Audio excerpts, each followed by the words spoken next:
मैंने गलती से अपनी मम्मी की बेस्ट फ्रेंड को प्रेग्नेंट कर दिया। असल में यह पूरी तरह से मेरी गलती नहीं है। 3 दिन पहले मेरा अपनी गर्लफ्रेंड से ब्रेकअप हो गया था और मैं खुद को शांत करने के लिए एक बार में गया था। वहां एक बेहद खूबसूरत और नशे में धुत औरत मेरे पास आई और हमने थोड़ी देर बातें की।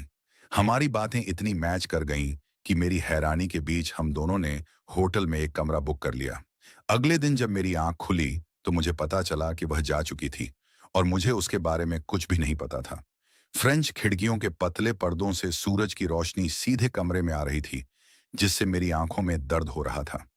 मैं बिस्तर पर उठकर बैठ गया और हैंगओवर की वजह से मेरा सिर भारी था। बेड की चादरों पर हल्की सिलवटें ही इस बात का सबूत थीं कि पिछली रात जो कुछ भी हुआ, वह सिर्फ छोड़े जाने के बाद नशे में देखा गया। कोई सपना नहीं था बल्कि हकीकत था। मेरा नाम लिन चेन है और मैं 22 साल का हूँ और जियांगचेंग यूनिवर्सिटी में जूनियर स्टूडेंट हूँ। सिर्फ 24 घंटे पहले मैं एक दिल टूटा हुआ लड़का था, जिसे मेरी गर्लफ्रेंड और हमारे कॉलेज की ब्यूटी सुकिंग ने सबके सामने बुरी तरह बेइज्जत किया था। सुकिंग मेरी वो गर्लफ्रेंड थी जिसे 6 महीने तक मनाने के बाद आखिरकार मैंने उसका दिल जीता था। लेकिन उसने स्कूल के मेन गेट के पास एक बबल टी की दुकान पर बहुत से लोगों के सामने मेरी दी हुई मिल्क टी को जमीन पर फेंक दिया। उसने मुझे सबके सामने कंजूस कहा और चिल्लाकर बोली कि मैं उसे वो ऐश की जिंदगी नहीं दे सकता जो वह चाहती है। उसने कहा कि पड़ोस के फाइनेंस डिपार्टमेंट का अमीर लड़का वांग हाओ उसे आसानी से लेटेस्ट आईफोन दे सकता है, जबकि मैं उसके लिए एक ढंग की लिपस्टिक भी नहीं खरीद सकता। मुझे उस समय इतना गुस्सा आया था कि मेरे हाथ कांप रहे थे। हम 3 महीने तक साथ रहे और मैंने अपनी पॉकेट मनी से बहुत पैसे बचाकर अपनी सारी पार्ट टाइम कमाई उस पर खर्च कर दी थी और आखिर में मुझे कंजूस का टैग मिला। मैंने बस एक झूठी मुस्कान दी और कहा कि मैं दुआ करता हूं कि तुम्हें कोई बहुत अमीर आदमी मिल जाए, और मैं मुड़कर वहां से चला गया। उस रात मेरे रूममेट्स ने देखा कि मैं बहुत अजीब हरकतें कर रहा हूं, तो वे मेरा मूड ठीक करने के लिए मुझे जियांगचेंग के सबसे हॉट रोजमेरी बार में ले गए। मेरा वहां पीने का बिल्कुल मूड नहीं था, लेकिन व्हिस्की के कुछ गिलास अंदर जाते ही मेरा सिर घूमने लगा। मेरा दिमाग पूरी तरह सुकिंग की कड़वी बातों से भरा हुआ था कि तुम बस एक बेकार और बेचारे गरीब स्टूडेंट हो। मैं जितना इसके बारे में सोचता, मुझे उतना ही दुख होता। इसलिए मैंने अपना गिलास उठाया और बार काउंटर की तरफ भागा। तभी अचानक वह सीधे मेरी बाहों में आकर टकरा गई और गार्डेनिया के परफ्यूम की एक बहुत ही बेहतरीन खुशबू ने मुझे चारों तरफ से घेर लिया। मैंने नीचे देखा तो मेरी बाहों में एक बेहद खूबसूरत औरत थी। उसने मैचिंग ब्लेजर के साथ एक ब्लैक स्लिप ड्रेस पहनी हुई थी और उसके लंबे बाल खुले हुए थे, जिसकी कुछ लटें उसके लाल गालों से चिपकी हुई थीं और उसके होठों पर एक हल्की सी नशीली मुस्कान थी।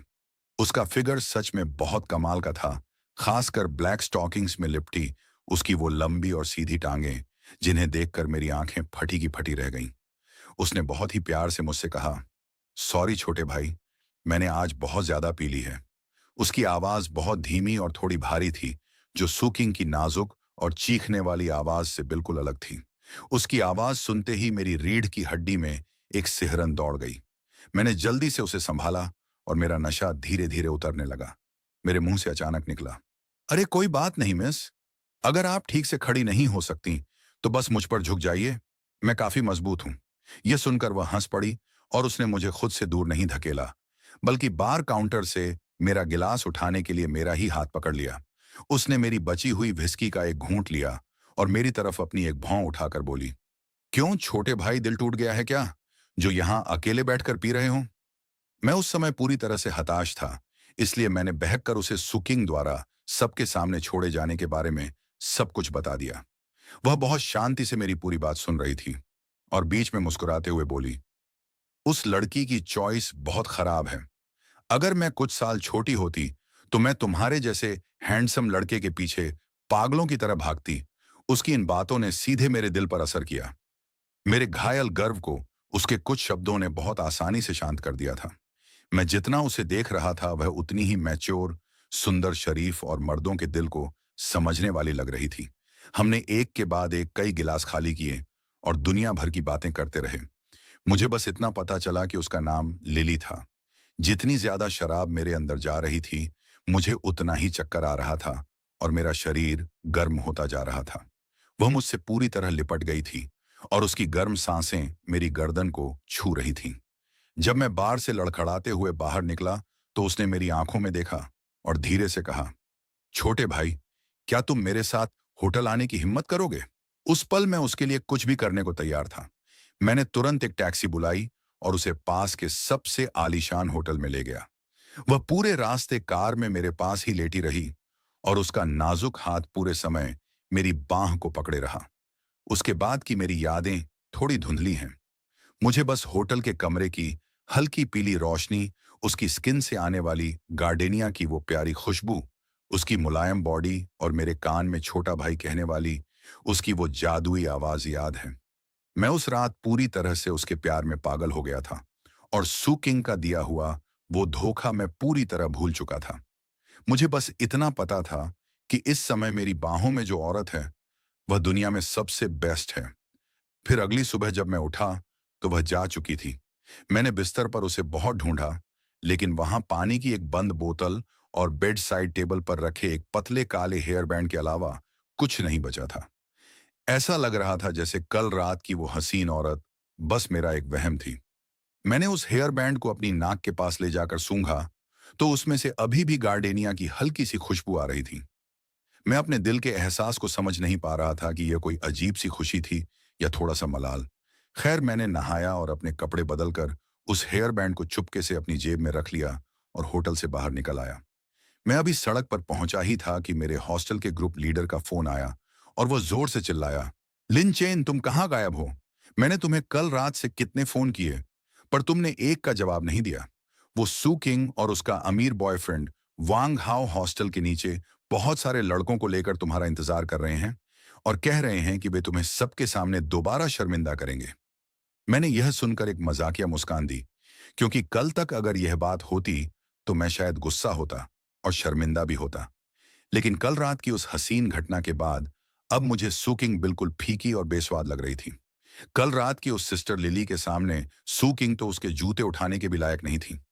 मैंने एक टैक्सी बुलाई और ड्राइवर को अपने कॉलेज का पता बताते हुए फोन पर अपने दोस्त से कहा, यह तो बहुत सही टाइमिंग है भाई, मुझे भी आज उससे कुछ जरूरी बात करनी है।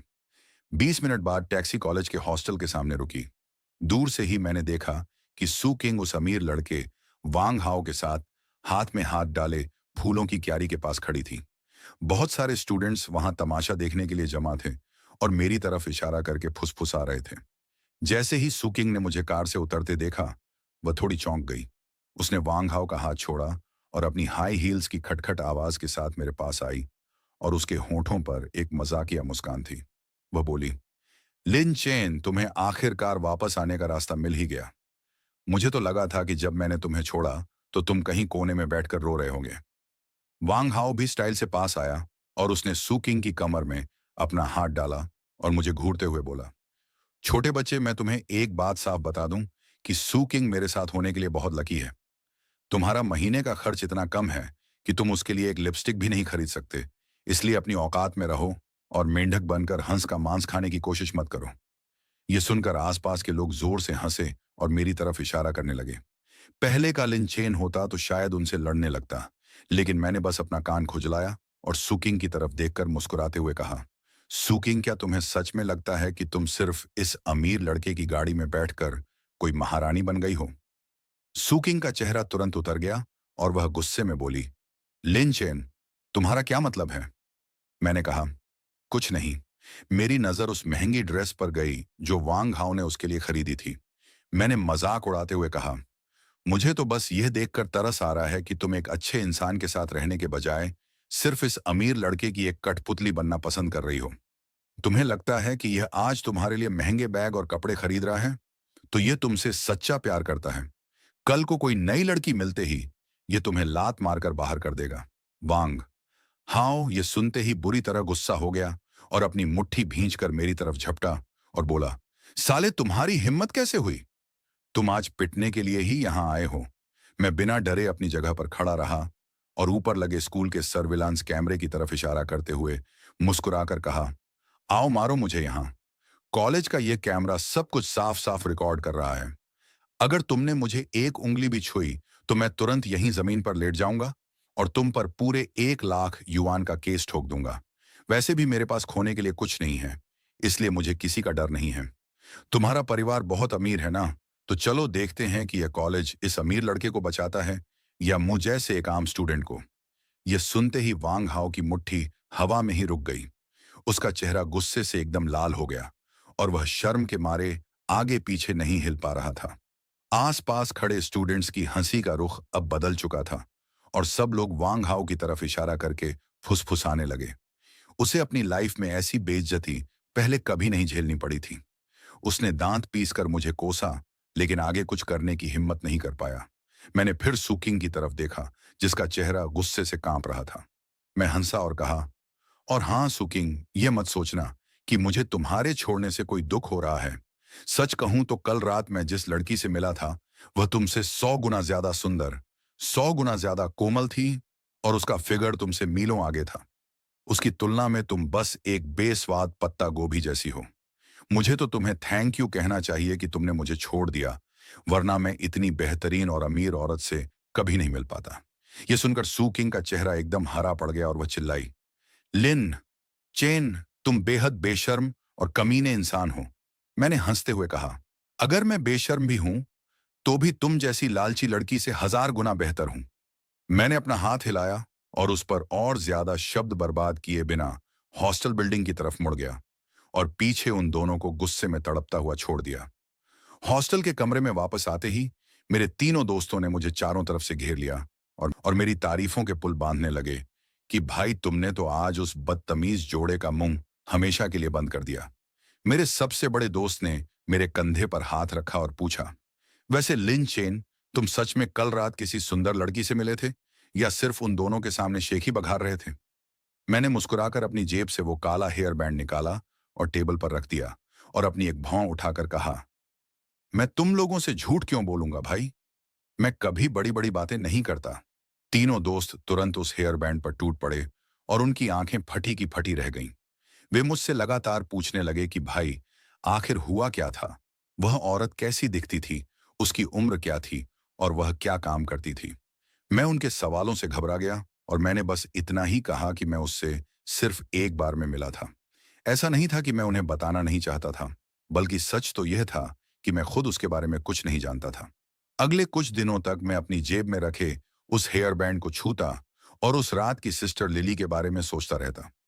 वह हवा के एक झोंके की तरह मेरी जिंदगी में आई थी और मेरे दिल को झकझोर कर बिना कोई निशान छोड़े गायब हो गई थी।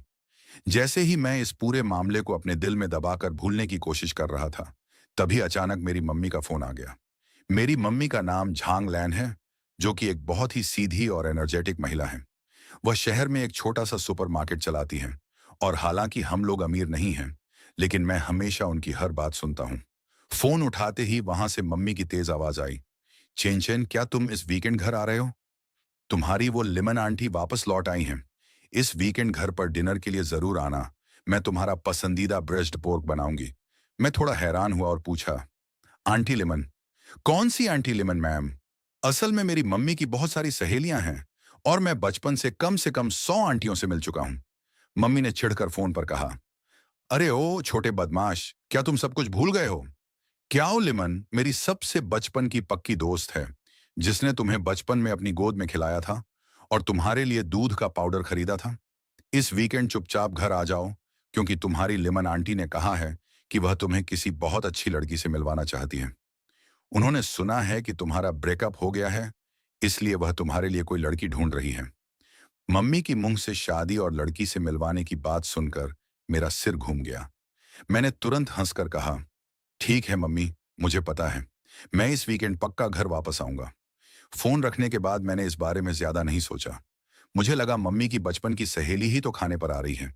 जहां तक किसी लड़की से मिलने की बात है, मैं वहां जाकर कोई ना कोई बहाना बना दूंगा, क्योंकि मेरा दिमाग तो अभी भी उस रात की लिली से भरा हुआ था और मेरा मन किसी दूसरी लड़की को देखने का बिल्कुल नहीं था। वीकेंड का दिन जल्दी ही आ गया। मैं दोपहर तक सोकर उठा और साफ सफाई करके टैक्सी से अपने घर के लिए निकल गया। मेरा घर पुराने शहर के एक रिहायशी इलाके में है, जो कॉलेज से सिर्फ 20 मिनट की दूरी पर था। जैसे ही मैं अपने घर के दरवाजे के पास पहुंचा, मुझे अंदर से मम्मी के हाथ के बने ब्रेस्ट पोर्क की खुशबू आई, लेकिन उस खुशबू के साथ ही हवा में गार्डेनिया के परफ्यूम की एक बहुत ही जानी पहचानी और हल्की खुशबू भी आ रही थी। खुशबू सूंघते ही मेरा दिल जोर से धड़का और मेरे कदम वहीं रुक गए। मैंने मन ही मन कहा, अरे ये महक तो बहुत जानी पहचानी है। ये बिल्कुल वैसी ही खुशबू है जैसी उस रात होटल के कमरे में मेरी नाक में थी। फिर मैंने खुद को समझाया कि मैं शायद ज्यादा सोच रहा हूं। गार्डेनिया का परफ्यूम तो बहुत सी औरतें इस्तेमाल करती हैं। ये सिर्फ एक इत्तेफाक होगा। मैंने अपना सिर हिलाया और चाबियां निकालकर घर का दरवाजा खोला और आवाज लगाई, मॉम, मैं घर आ गया हूं। मैंने अपने जूते बदले और जैसे ही लिविंग रूम की तरफ देखा, वहां का नजारा देखकर मैं पूरी तरह सन्न रह गया। सामने सोफे पर एक बहुत ही खूबसूरत औरत बैठी थी, जिसने शैंपेन रंग की सिल्क ड्रेस पहनी हुई थी, जिससे उसका एक नेचुरल अट्रैक्शन साफ दिख रहा था। लिविंग रूम की खिड़की से सूरज की रोशनी सीधे उस पर पड़ रही थी, जिससे वह हल्की सी चमक में नहाई हुई लग रही थी। वह मैच्योर, एलिगेंट और सिर से पैर तक एक परफेक्ट बिजनेस वूमन लग रही थी। और उसका वह चेहरा, अगर वह राख भी हो जाए तो भी मैं उसे बहुत आसानी से पहचान सकता था। वह कोई और नहीं बल्कि वही लिली थी जिसके साथ मैंने उस रात बार में अपनी वो होश उड़ाने वाली रात गुजारी थी। यह देखते ही मेरे हाथ से चाबियां एक जोरदार आवाज के साथ जमीन पर गिर गईं। मेरा दिमाग पूरी तरह खाली हो गया और ऐसा लगा जैसे मुझ पर कोई बिजली गिर गई हो। मेरे दिमाग में बस एक ही बात बार बार आ रही थी कि मैं पूरी तरह बर्बाद हो चुका हूं। मैं अपनी ही सगे मम्मी की सबसे लंगोटिया यार के साथ सोकर आया था, जिसने मुझे बचपन में गोद में खिलाया था और जिसके पैर छूकर मुझे उसे आंटी कहना था। चाबियां गिरने की आवाज सुनकर वह पीछे मुड़ी और उसकी नजर सीधे मुझ पर पड़ी। जैसे ही हमारी नजरें मिली, मैंने साफ देखा कि उसके हाथ में पकड़ा हुआ पानी का ग्लास जोर से हिलने लगा और पानी बाहर छलक गया। उसका मुस्कुराता हुआ चेहरा तुरंत डर के मारे जम गया और उसकी आंखों में एक गहरी घबराहट साफ दिख रही थी। लेकिन यह सिर्फ एक सेकंड के लिए था। उसने बहुत जल्दी अपने इमोशंस को छुपाया और उसके चेहरे पर फिर से वही शांत और नकली मुस्कान आ गई। हालांकि उसके कान शर्म के मारे हल्के लाल हो चुके थे। तभी मेरी माँ हाथ में चमचा लिए किचन से बाहर निकली और हंसते हुए मुझे डांटने लगी। चेन चेन, तुम वहां दरवाजे पर बेवकूफों की तरह क्यों खड़े हो? अंदर आओ और इनसे मिलो। ये तुम्हारी कियाओ लेमन आंटी हैं, जिनके बारे में मैंने तुम्हें बताया था।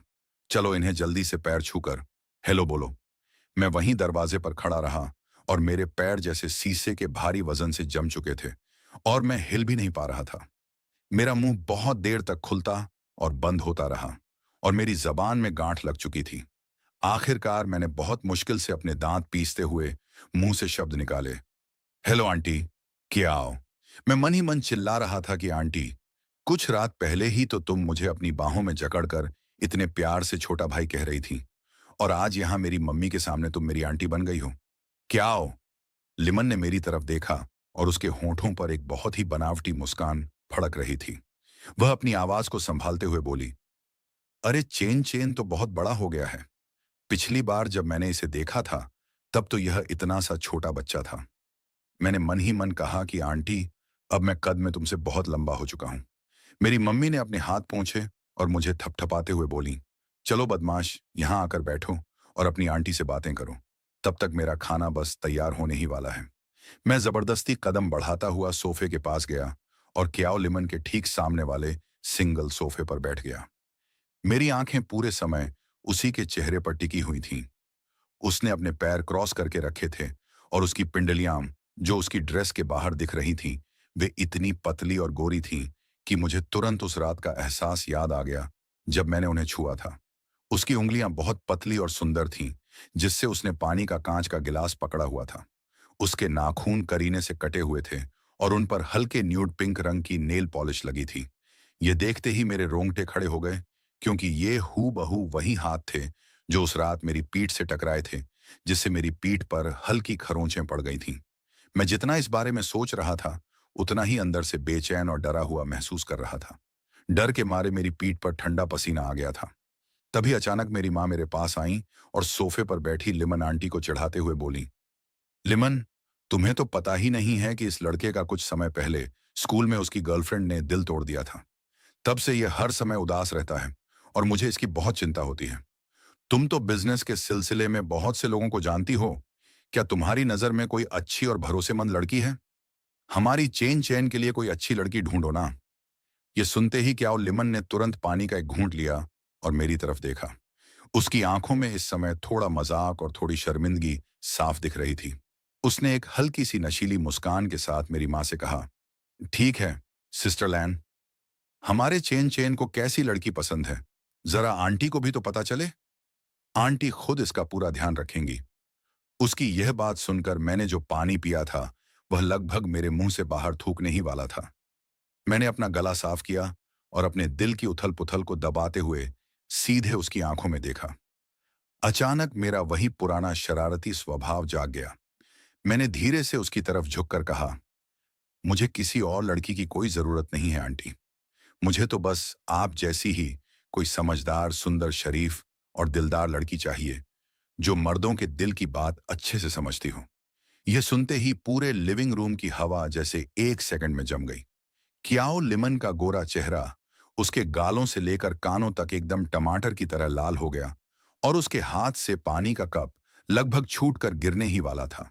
मेरी माँ एक पल के लिए रुकी, फिर जोर से हंसी और मेरे पीठ पर एक हल्का सा थप्पड़ मारते हुए छिड़कर बोली, तुम बड़े बदमाश हो गए हो। अपनी आंटी के साथ ऐसा मजाक करने की तुम्हारी हिम्मत कैसे हुई? अपनी आंटी को ऐसे चिढ़ाते हो? चुप रहो अब। मैंने जल्दी से हंसते हुए बात को संभाला और कहा, अरे माँ, मैं तो बस मजाक कर रहा था। आंटी क्या हो आप, इसे प्लीज दिल पर मत लेना। मुझे तो सच में बस यही लगता है कि आप अब तक की सबसे खूबसूरत औरत हैं जिससे मैं अपनी लाइफ में कभी मिला हूं। क्याओ लिमन ने एक गहरी सांस ली और आखिरकार खुद को किसी तरह शांत करके मुझे घूरा। उसकी आंखों में इस समय मेरे लिए एक तीखी चेतावनी भी थी, थोड़ी शर्मिंदगी भी थी और एक अजीब सी उलझी हुई मुस्कान भी थी। उसने पानी का गिलास नीचे रखा और मेरी माँ की तरफ देखकर मुस्कुराते हुए बोली, अरे कोई बात नहीं सिस्टर लैन, बच्चा है, मजाक कर रहा था। हमारे चेन चेन की जबान तो बहुत मीठी है। उसकी ये बात सुनकर मैं मन ही मन हंसा और सोचने लगा कि आंटी, जब उस रात होटल के कमरे में आपने कहा था कि मैं बहुत मीठी जबान वाला हूं, तब आप आज से कहीं ज्यादा सच्ची और रोमांटिक लग रही थी। जल्द ही मेरी माँ ने किचन में सारा खाना बनाकर तैयार कर दिया। ब्रेस्ट पोर्क, खट्टी मीठी पसलियों का मीट और उबली हुई ताजी मछली से पूरी डाइनिंग टेबल सज चुकी थी। मेरी माँ ने कियाओ लिमन को जबरदस्ती डाइनिंग टेबल पर बिठाया और लगातार उसकी प्लेट में खाना डालती जा रही थी और पिछले कई सालों की पुरानी यादों को ताजा कर रही थी। बातों बातों में मुझे टेबल पर एक बहुत बड़ा सच पता, कियाओ लिमन अभी अभी विदेश से वापस नहीं आई है, बल्कि वह पिछले 6 महीने से जियांगचेंग शहर में ही रह रही है और यहाँ उसने अपनी एक बहुत बड़ी कल्चरल मीडिया कंपनी खोली है। उसकी कंपनी बहुत शानदार चल रही थी और वह इस समय करोड़ों की मालकिन और एक पक्की बिजनेसवुमन बन चुकी थी। बस पिछले 6 महीनों से वह काम में इतनी बिजी थी कि उसे मेरी माँ से मिलने का समय नहीं मिल पाया था। यह सब सुनकर मैं अंदर से और भी ज्यादा हैरान रह गया। इसका मतलब मैं न सिर्फ अपनी माँ की लंगोटिया यार के साथ सोया था, बल्कि शहर की एक मार्शल आर्ट या बड़ी कंपनी की मल्टी मिलियनियर बिजनेस वुमन के साथ अपनी रात गुजार कर आया था। डिनर टेबल पर मेरी माँ मुझे लगातार ड्रिंक सर्व कर रही थी। उन्होंने कियाओ लिमन के लिए रेड वाइन और मेरे लिए भी एक ग्लास भरा। कियाओ लिमन ने अपनी वाइन का एक छोटा सा घूंट लिया और उसकी आंखें बीच बीच में मुझे बहुत अजीब और कातिलाना तरीके से देख रही थी। अब अपनी माँ की मौजूदगी से मुझे थोड़ी हिम्मत मिल चुका थी, इसलिए मैंने धीरे से उसकी फिरकी लेनी शुरू की। मैंने कियाओ लिमन की तरफ अपना ग्लास उठाया और कहा, आंटी कियाओ, मैं आपको जियांगचेंग शहर में वापस आने की बधाई देना चाहता हूँ। आपका स्वागत है। कियाओ लिमन ने मेरे ग्लास से अपना ग्लास टकराया और एक घूंट लेकर मुस्कुराते हुए बोली, थैंक यू चेन चेन। मैंने अपना ग्लास नीचे रखा और बिल्कुल नॉर्मल रहने का नाटक करते हुए लापरवाही से पूछा, वैसे आंटी कियाओ, आप बिजनेस में इतनी बिजी रहती हैं, तो क्या आप कभी खुद को रिलैक्स करने के लिए किसी बड़े बार या पब में जाती हैं? असल में मैं अभी कुछ दिन पहले अपने दोस्तों के साथ रोजमेरी बार गया था और मुझे वहां एक औरत दिखी जो हूबहू आपके जैसी लग रही थी। पर फिर मुझे लगा कि शायद मुझे ही कोई गलतफहमी हुई होगी, क्योंकि आप ऐसी जगह भला क्यों जाएंगी? यह सुनते ही क्याओ लिमन का चॉपस्टिक पकड़ा हुआ हाथ जोर से कांपने लगा और वह उसके हाथ से छूटकर लगभग नीचे गिरने ही वाला था। उसका चेहरा डर के मारे एकदम पीला पड़ गया और उसने मुझे बहुत गुस्से और डरावनी नजरों से घूरा, जिसमें एक साफ चेतावनी छिपी थी कि अब चुप हो जाओ। लेकिन मेरी भोली माँ को इस माहौल में कुछ भी गलत महसूस नहीं हुआ। जैसे ही उन्होंने सुना कि मैं रात को बाहर गया था, तो वह बुरी तरह भड़क गई।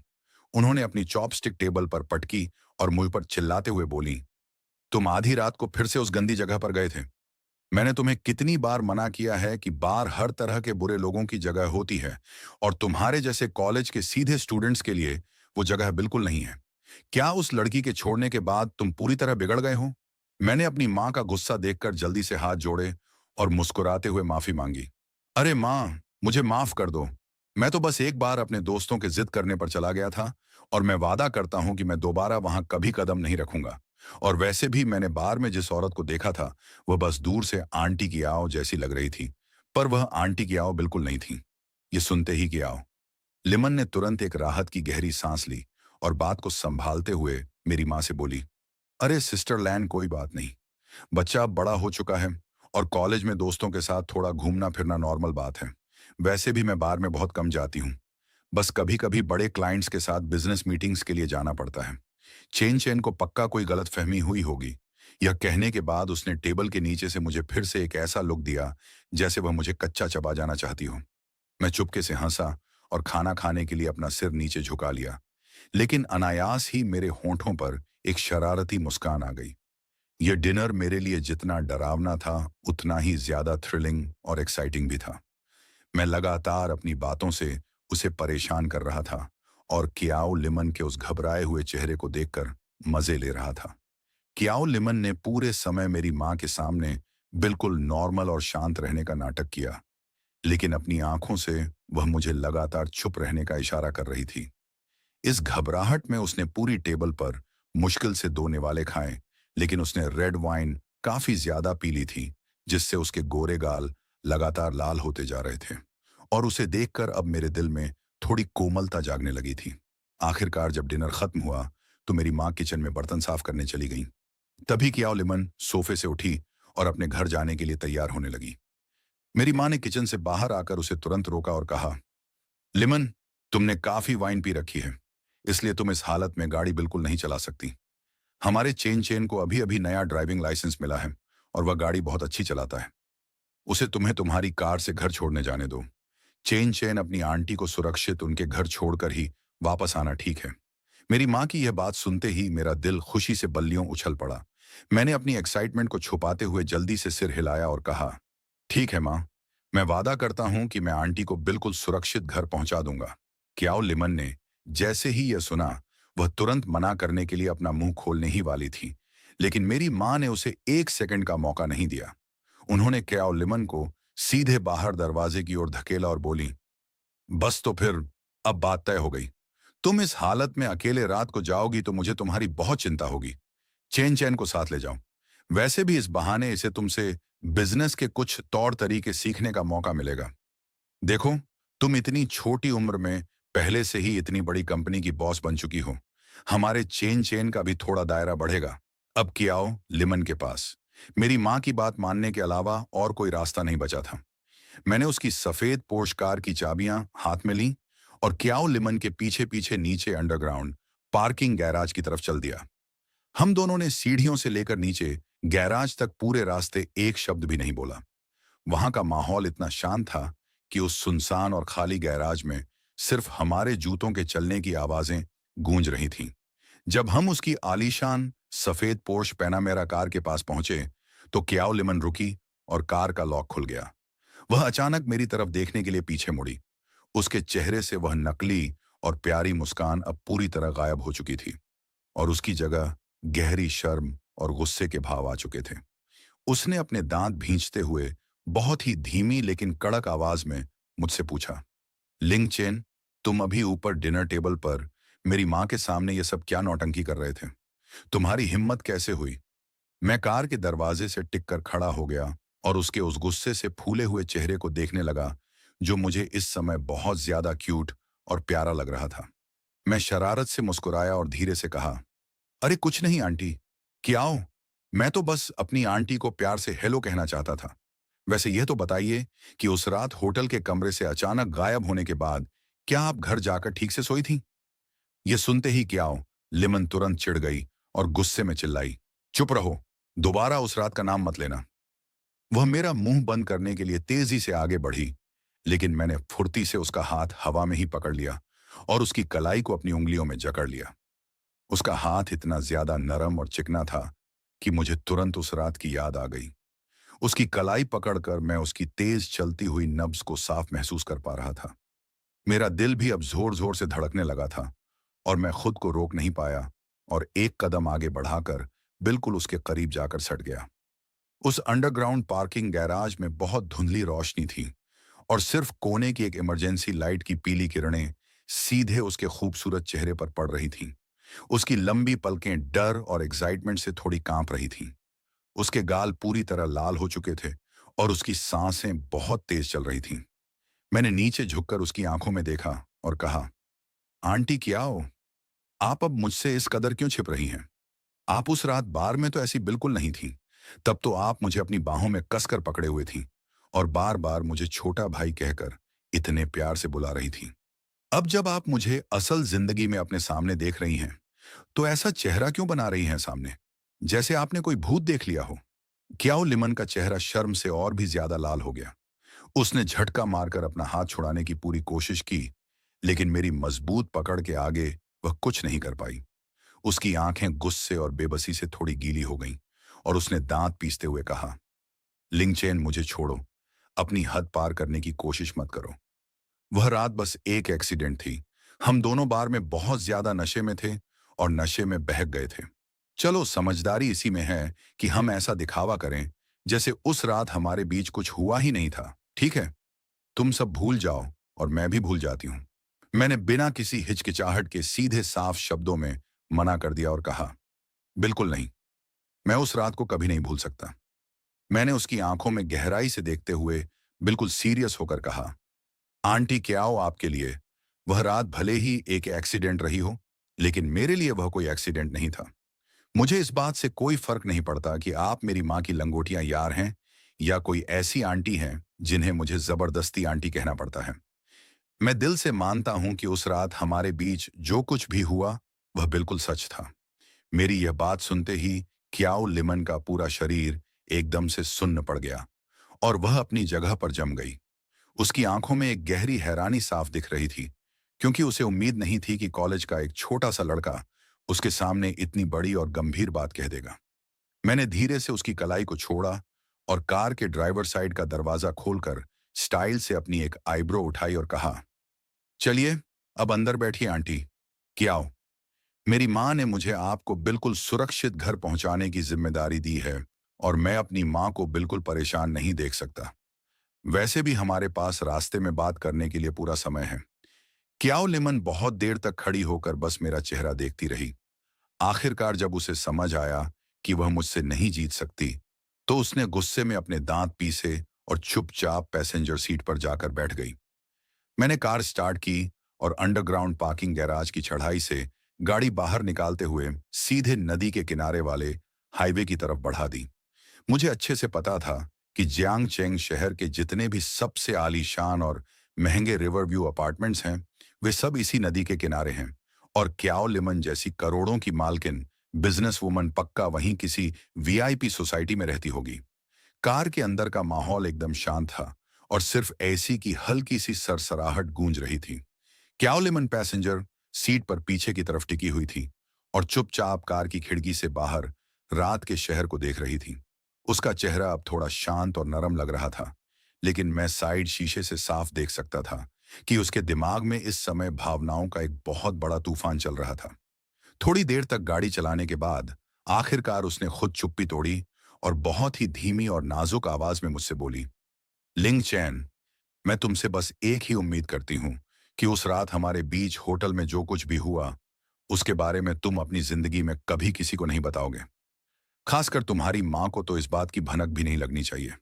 वह मेरी बचपन की सबसे पक्की दोस्त है और अगर उसे इस बात का पता चला तो हमारा यह रिश्ता और दोस्ती हमेशा के लिए खत्म हो जाएगी। मैंने आगे हाईवे की सड़क पर अपना पूरा ध्यान रखते हुए धीरे से अपना सिर हाँ में हिलाया और कहा, मुझे पता है आंटी, मैं अपनी माँ को इस बारे में तब तक एक शब्द भी नहीं कहूंगा जब तक आप खुद नहीं चाहेंगी कि उन्हें यह सच पता चले। क्याओ लिमन ने तुरंत एक बहुत ही राहत की लंबी सांस ली और खिड़की की तरफ मुंह करके बोली, चलो अच्छा है, अब से हम बाहर सबके सामने बिल्कुल नॉर्मल लोगों की तरह ही बिहेव करेंगे। ये स्टोरी यहीं पर समाप्त होती है। अगर आप ऐसी ही और इंटरेस्टिंग स्टोरी देखना चाहते हैं तो हमारे कागे एक्सप्लेन चैनल को सब्सक्राइब करना ना भूलें। मिलते हैं एक और नई स्टोरी के साथ, तब तक के लिए बाय।